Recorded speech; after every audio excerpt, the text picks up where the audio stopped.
Coach, if you want any opening comments, you can go ahead. Hello. How much can you take away from a game like that? I mean, this score just got run up so quickly, but you guys seem to be in a flow, in a rhythm, lots of three-pointers again, but how much can you take away because of a lopsided score? The biggest thing for me is whether we competed or not. And I don't care if we're up 20, down 20, it's tied. I don't care who's on the floor. I just want us to compete, and I want us to cheer for each other on both sides of the ball. And, you know, I go back and watch the tape, but I thought for the most part, we all tried to compete out there for as close to 48 minutes as possible. And so for me, that's the biggest thing that I'm gonna take away from this game. You know, it feels good to win, but I felt, you know, again, we competed, and it'd be interesting to go back and watch the film just to make sure that that's accurate. Coach, I was curious how, what your feeling was with Chuma Monecki tonight, playing both minutes, and obviously the assignment with LeBron. Just how do you feel he's progressed? Tonight he was great. You know, as training camp has gone along, he's trended upwards. You know, I think the initial shock of being in the NBA and the speed and the athleticism and all that stuff caught him off guard a little bit. But he belongs on this level, you know, and he can help us. And, you know, I think KZ too, you know, both those guys were two of my first calls before I even really got the job, you know. But he was good tonight. I'd love to go back and watch the film to make sure. But again, he's just been going this way, and you know, once he gets some games and some days in the NBA under his belt, man, look out. Coach, you said again in the preseason that the position 2 and the 4 positions are 2 positions that you have not made your final decision on. So have you made a decision yet, or is it going to we have to wait till Wednesday? Kevin Huerter will start at the 2. I'm not sure who's going to start at the 4 yet.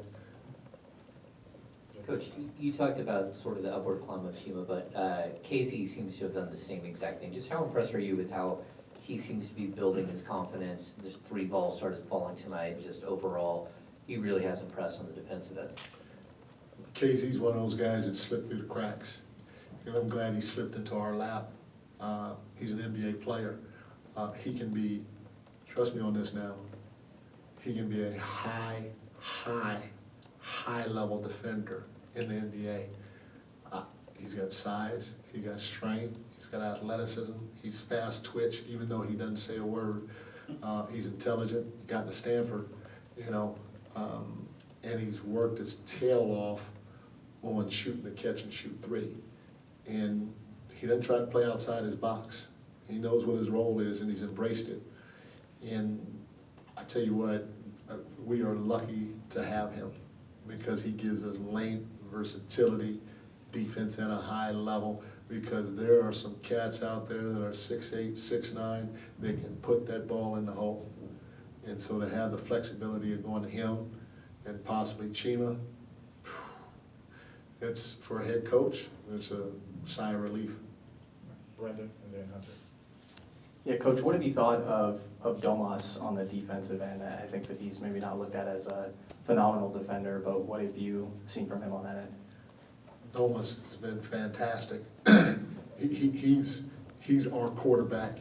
You know, he reminds me of, and again, I'm not saying he's Draymond, so don't print that, but Draymond probably is the best defender that I've been around, just off the top of my head, in terms of having a complete package.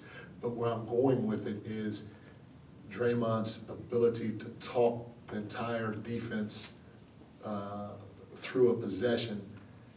Domas is starting to feel that, you know, because usually as a big, you're behind everybody, so you see what's happening out in front of you. And so his constant talking and his physical presence without fouling and his ability to clean up rebounds just makes sense for what we're trying to do, because we want to get out and go. We don't want to give up second shots. And he's the anchor to all that, and I appreciate what he's brought to the table in this preseason so far. And how much do you anticipate we see lineups without either of Domas or De'Aaron on the floor? I'm not sure yet, you know, I feel like, we're deep. And, you know, I feel like we can give those guys some rest at the same time because we'll have enough bodies to play the right way if they're not on the floor. So, you know, it's still up in the air a little bit, but I'm confident in the group that we have from number 1 to number 20, or however many guys we have on this team. Last two, Hunter, go ahead. Coach, obviously it's preseason, but to go 4-0 and to have a point differential of roughly 30 points a game, what do you think's led to that consistency?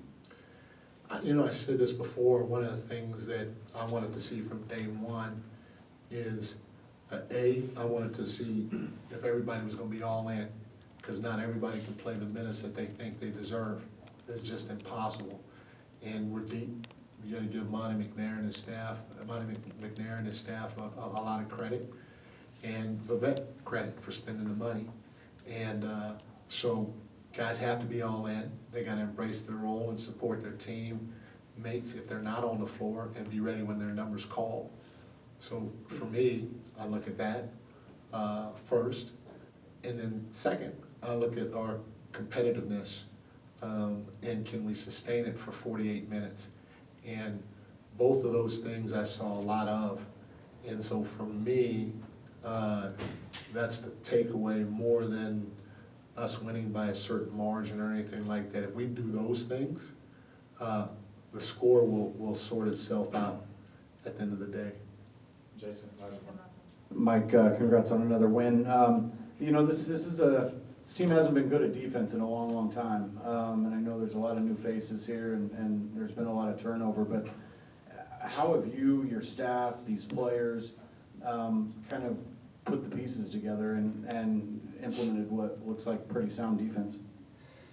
You know, a lot of it is just, it starts with the players. You know, it starts with their buy-in, their hunger to learn and get better, but more importantly, their competitiveness with each other every single day.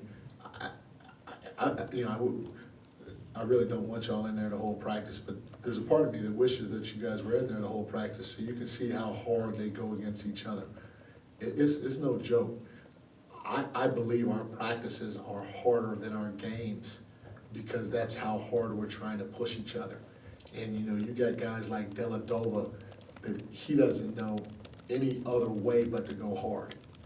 And so what that means is if Davion ain't going hard, he will get embarrassed by Deli. If Foxy ain't going hard, he will get embarrassed by Deli. And so to have a guy like that on your team or with your group just raises the level of intensity all the time. And then he's like a coach on the bench, you know, or however you want to call it. He's constantly talking and all that other stuff. And so, you know, to have him and other guys that push guys in front of them, but they're still all in and they're encouraging their teammates and all that other stuff, but yet when their number's called, they're ready to go. To me, it's a perfect recipe for us to be better defensively. Thank you, Coach. Thank you, guys.